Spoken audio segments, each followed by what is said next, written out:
Hello अस्सलाम वालेकुम। तो जैसे कि आप देख रहे हैं मेरा यूट्यूब चैनल, तो ये जो हमारा लेक्चर है ये है एपीआईज को हम आगे थोड़ा सा फर्दर देखेंगे। तो जिसमें लास्ट वीडियो अगर आपने नहीं देखी है तो पहले उसको देख लें ताकि आपको पता चले what is API and basics of API. तो इस लेक्चर में हम थोड़ा सा उससे एडवांस जाएंगे। तो let me share my screen and further. तो जैसे कि आप देख रहे हैं कि हम लोगों ने लास्ट ये हमारा पूरा एक बेसिक कोर्स आउटलाइन है, इसमें मज़ीद टॉपिक्स मैं ऐड करूँगा इंशाल्लाह। तो सीरीज़ का पहला जो लेक्चर था वो इंट्रोडक्शन टू एपीआई था, तो जो हमने कवर किया था। तो अगर किसी ने ये वीडियो नहीं देखी है तो पहले उसको वीडियो को देख लें ताकि आपको थोड़ा सा इंट्रोडक्शन का आइडिया हो जाए। उसके बाद हम फर्दर मूव करेंगे आज इन टॉपिक्स की तरफ, यानी इंपॉर्टेंस ऑफ एपीआई, एपीआई क्यों इंपॉर्टेंट है, types of API, rest API, soap API क्या होती है, और एपीआई की टाइप्स ये लिखी हुई है जो क्या होती हैं, इसके बारे में मैं आपको डिटेल में बताऊंगा। And API headers and authentication क्या होती है। तो moving forward to the first topic, सबसे पहले इंपॉर्टेंस ऑफ एपीआई की हम बात कर लेते हैं। एपीआई इंपॉर्टेंट क्यों है? तो जैसे कि मैंने लास्ट वीडियो में भी बताया था कि एपीआई इंपॉर्टेंट आजकल हुई भी है। उसकी वजह ये कि आजकल आप एक सिस्टम से दूसरे सिस्टम को इंटीग्रेट लाजमी करते हैं। फॉर एग्जांपल मैंने अगर कोई लोकल सिस्टम बनाया तो मैं ज़रूरी नहीं है कि मेरे सारी फंक्शनैलिटीज़ जो मुझे यूज़ करनी है वो मैं खुद ही बिल्ड करूँ। मैं कोई third party website already existing उसकी एपीआई प्रोवाइड करती हो तो मैं उससे अपने सिस्टम को इंटीग्रेट करके वो फंक्शनैलिटी यूज़ कर सकता हूँ। कोई और फीचर मुझे ऐसा चाहिए जो ऑलरेडी अवेलेबल हो मार्केट में, और मुझे ऐसा लगे कि अगर मैं खुद डेवलप करूँगा तो उसकी कॉस्ट मुझे ज़्यादा पड़ जाएगी एज़ कम्पेयर टू मैं प्री एग्जिस्टिंग कोई सोल्यूशन ले लेता हूँ। तो इम्पोर्टेंस ऑफ एपीआई को आप इस तरीके से भी वेरीफाई कर सकते हैं कि फॉर एग्जांपल आप एक बहुत बड़ी कंपनी में काम करते हैं जहां आपने एक सॉफ्टवेयर को बिल्ड किया है। तो अगर आप ये कहते हैं कि जो नेक्स्ट फीचर है ये मैं बिल्ड नहीं कर सकता, इसके लिए आपको कोई बाहर से डेवलपर हायर करना पड़ेगा।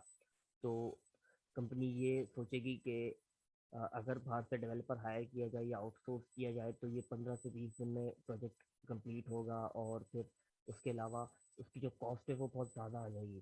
तो बेहतर ये है कि वो लोग सर्च करेंगे या आप एज ए डेवलपर खुद सर्च करेंगे कि ये काम कोई किसी और ने परफॉर्म किया हुआ है। तो अगर उसने परफॉर्म किया हुआ है तो क्या वो फ्री है या वो पेड है। तो अगर उसकी एपीआई आपको प्रोवाइडेड है तो आप उस एपीआई से अपने सिस्टम को इंटीग्रेट करेंगे, और जो फंक्शनैलिटीज़ आपको रिक्वायर्ड हैं आप वो एपीआई के थ्रू यूज़ कर लेंगे। तो एपीआई बेसिकली यही है कि एक सिस्टम से दूसरे सिस्टम को कनेक्ट करना, एक फीचर से दूसरे फीचर को कनेक्ट करना, और वो यूआरएल के थ्रू होता है। उसमें बहुत सारी चीज़ें होती हैं, तो वो चीज़ें क्या होती हैं वो हम थोड़ा सा इस वीडियो में आखिर में देखेंगे। तो अब सबसे पहले टाइप्स की तरफ आते हैं कि एपीआई कितने टाइप्स की होती है। 4 टाइप्स की एपीआई होती हैं: पब्लिक, पार्टनर, प्राइवेट, कंपोजिट। तो पब्लिक एपीआई होती है जो सबके लिए अवेलेबल होती है, ओपन सोर्स होती है। यानी अगर मैं अपने सिस्टम से या मैं कोई एपीआई यूज़ करना चाह रहा हूँ एक्सटर्नल और वो मार्केट में फ्री ऑफ कॉस्ट अवेलेबल है तो वो पब्लिक एपीआई कहलाएगी। यानी वो ओपन सोर्स एपीआई है, वो पब्लिक एपीआई, वो सबके लिए अवेलेबल है। फॉर एग्जाम्पल गूगल की एपीआई आप यूज़ करते हैं तो वो किसी हद तक फ्री है और पब्लिक है। लेकिन अगर आपका यूसेज बहुत ज़्यादा हो जाता है तो फिर गूगल आपको चार्ज करने लगता है। इसी तरीके से फेसबुक की एपीआई है और दूसरे बड़े सिस्टम्स की एपीआई है। तो पार्टनर एपीआई फॉर एग्जांपल आप ये कह सकते हैं कि पार्टनर एपीआई वो होती है जो आपने किसी से पेड सब्सक्रिप्शन ली हुई है। फॉर एग्जांपल अगर आपने कोई सीआरएम यूज़ किया हो कभी, या और कोई सिस्टम जो एक्सिस्ट करता हो इंटरनेट पे और जो फ्री ना हो, तो अगर आप उस सिस्टम को लेते हैं तो उसके अंदर एक ऑप्शन होता है एपीआई का भी, कि आप उसकी एपीआई लेना चाहते हैं या उस सिस्टम को सिर्फ यूज़ करना चाहते हैं।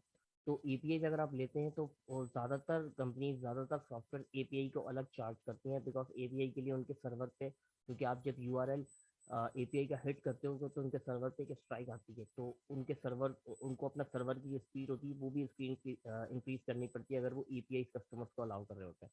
तो इसलिए अक्सर तो इस तरह की जो चीज़ें होती हैं जो आपने स्पेशली रिक्वेस्ट की हो या फिर आपने किसी से उसकी सब्सक्रिप्शन ली हुई हो, तो वो एपीआई के अगर कॉन्टेक्स्ट में देखें तो वो पार्टनर एपीआई कहलाती है। फिर प्राइवेट एपीआई इस तरह होती है कि फॉर एग्जांपल के प्राइवेट एपीआई ऐसी है कि मैंने अपनी कंपनी के लिए एक एपीआई लिखी और दूसरा कोई डिपार्टमेंट उसको यूज़ कर रहा है, तो वो है तो मेरी कंपनी के लिए लेकिन प्राइवेट एपीआई है क्योंकि हमने उसको किसी और के लिए अवेलेबल नहीं किया हुआ, हमने उसको रखा हुआ ही लोकल प्लेटफॉर्म पे है ताकि सिक्योरिटी रीजंस के लिए हम उसे सेव कर सकें, तो वो कहलाएगी प्राइवेट एपीआई। फिर बात करते हैं कंपोजिट एपीआई की। कंपोजिट एपीआई बेसिकली ये होती है कि एक एपीआई ने दूसरी एपीआई को हिट किया, दूसरी ने तीसरी को हिट किया, और सबने मिला के आपको एक रिजल्ट प्रोवाइड किया। तो बेसिकली हुआ ये कि आपके एंड से तो आपने एक ही एपीआई को हिट किया, यानी फॉर एग्जांपल आपने एक एपीआई हिट की, और उस एपीआई ने दूसरी एपीआई से कुछ हिट किया, उसने तीसरी को हिट किया, और मिला के मल्टीपल एपीआई का जो रिजल्ट था वो आपको प्रोवाइड कर दिया। अब आपके एंड पे तो वो एक ही एपीआई है, लेकिन वो कहलाएगी कंपोजिट एपीआई, क्योंकि वो खुद किसी और एपीआई को हिट कर रही है। तो ये चार टाइप्स हैं एपीआई की।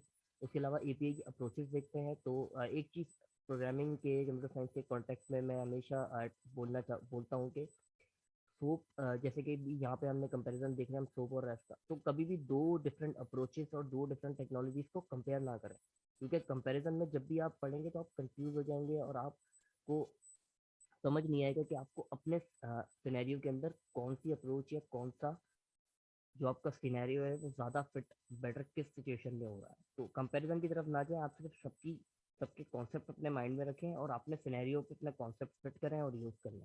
तो जैसे कि यहाँ भी आप देखें तो कंपैरिजन ही लिखा हुआ है, तो इस कंपैरिजन को मैं बिल्कुल इग्नोर करूँगा, और इसकी मेन चीज़ पे फोकस करूँगा, यानी एपीआई की अप्रोचेस दो होती हैं, सोप है और रेस्ट है।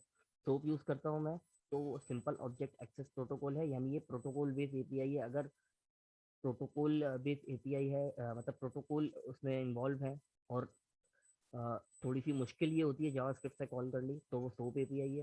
उसके अलावा अगर आप रेस्ट की तरफ जाते हैं तो ये रिप्रेजेंटेशनल स्टेट ट्रांसफ़र है, ये आर्किटेक्चर बेस्ड होती है, ये ज़्यादा सिक्योर है आर्किटेक्चर की वजह से, क्योंकि आर्किटेक्चर एक सेल्फ सिक्योरिटी के पर्पस के लिए ही यूज़ होता है। उसके अलावा ये जावास्क्रिप्ट से कॉल करना आसान है, और ये यूआई कॉल भी यूआरएल होती है, यानी जो मैंने बताया था आपको कि आप यूआरएल से हिट करते हैं और उसके रिटर्न में कुछ मिलता है, तो वो रेस्ट एपीआई होती है। मोस्टली आपको रेस्ट एपीआई ही मिलेंगी। सोप एपीआई थोड़ी सी पुरानी और ऑब्सोलेटेड टर्म है, लेकिन काफ़ी बड़ी बड़ी एपीआई जिसके ऊपर रन होती हैं, तो ये अभी भी इन यूज़ है। तो जैसे कि ये दो अप्रोचेस हैं, तो ये आपको बस नॉलेज होनी चाहिए इसकी थोड़ी बहुत। बाकी आप एपीआई इस पे काम करेंगे तो आपको खुद भी जो है वो अंदाज़ा इतना ज़्यादा नहीं होगा कि सोप और रेस्ट मैं क्यों यूज़ करूँ, या क्योंकि एपीआई जब डेवलपमेंट की तरफ जाएंगे ना, बनाने की तरफ, जब अपनी एपीआई बनाएंगे, तब आपको इन चीज़ों का ख्याल रखना होगा। इसके अलावा जब आप एपीआई यूज़ कर रहे होंगे तब आप लोगों को आपको इस चीज़ से कोई फ़र्क पड़ेगा भी नहीं, क्योंकि आप सिर्फ उनको यूज़ कर रहे होंगे, और जो डॉक्यूमेंटेशन उस एपीआई की तरफ से प्रोवाइडेड होगी वो आप इम्प्लीमेंट कर लेंगे। उसके बाद हेडर्स एंड ऑथेंटिकेशन की तरफ आते हैं, तो ये बहुत इंपॉर्टेंट टॉपिक है एपीआई बनाने के लिहाज से भी, एपीआई चलाने के लिहाज से भी, क्योंकि इसके बगैर एपीआई आप ना बना सकते हैं और ना चला सकते हैं। तो अगर आप एपीआई हेडर्स को देखते हैं, हेडर्स बेसिकली मतलब कंप्यूटर साइंस की प्रोग्रामिंग के टर्म में हेडर्स कहते ही प्री रेक्विजिट्स को हैं, यानी आपको कोई काम करने के लिए जो प्री रेक्विजिट चीज़ें रिक्वायर्ड है। जैसे ये हमेशा से कहते हैं कि अगर आपको जावास्क्रिप्ट सीखनी है तो आपको एचटीएमएल आनी चाहिए, तो इसी तरीके से आप कह सकते हैं कि अगर आपको एपीआई चलानी है तो आपको उसके हेडर्स पता होने चाहिए। बहुत सारी एपीआई ऐसी होती हैं जिनमें हेडर रिक्वायर्ड नहीं होता, क्योंकि वो आपकी जो प्रोग्रामिंग लैंग्वेज आपने यूज़ की हुई होती है उस एपीआई को चलाने के लिए, उनके डिफ़ॉल्ट हेडर्स पे ही वो एपीआई चल जाती है। लेकिन बहुत सारी दफ़ा ऐसा होता है कि उन हेडर्स को आपको अपनी फाइल के अंदर या अपनी एपीआई के कोड के अंदर मॉडिफाई करना पड़ता है, ताकि आप उस एपीआई को रन कर सकें। तो हेडर्स की एग्जांपल अगर कॉमन सिनेरियो में देखें, कॉमन लाइफ में देखें, रेगुलर लाइफ में देखें, तो अगर आपको कहीं ट्रैवल करना है, फॉर एग्जांपल आपने अपने घर से ऑफिस की तरफ ट्रैवल करना है, 20 किलोमीटर्स का आपका डिस्टेंस है, तो आपको कोई ना कोई एक मतलब आप कह सकते हैं कोई राइड रिक्वायर्ड है, कोई कार रिक्वायर्ड है, कोई बाइक रिक्वायर्ड है, कोई पब्लिक ट्रांसपोर्ट रिक्वायर्ड है। तो आप जो भी चीज़ आपको पहले रिक्वायर्ड है कोई काम शुरू करने से, उसको आप हेडर कह सकते हैं। यानी अगर आप एपीआई को इम्प्लीमेंट कर रहे हैं तो आपको एपीआई के हेडर्स पहले डिफाइन करने पड़ेंगे। वो जो हेडर्स एपीआई के मतलब जब एपीआई जिसने बनाई है या जिसकी भी वो एपीआई जो भी इस एपीआई को ओन करता है, उसने जो हेडर्स उसके सेट किए वो आपको अपने एंड से सेट करके फिर एपीआई आप चला सकते हैं, वरना अगर आप हेडर सेट नहीं करेंगे तो एपीआई रन ही नहीं होगी। तो ये एक प्री रेक्विजिट है। तो इन सिंपल टर्म्स ये एक प्री रेक्विजिट है हेडर। तो उसके बाद अगर आप ऑथेंटिकेशंस की बात करते हैं, तो ऑथेंटिकेशंस कह सकते हैं आप कि पोस्ट रेक्विजिट्स है।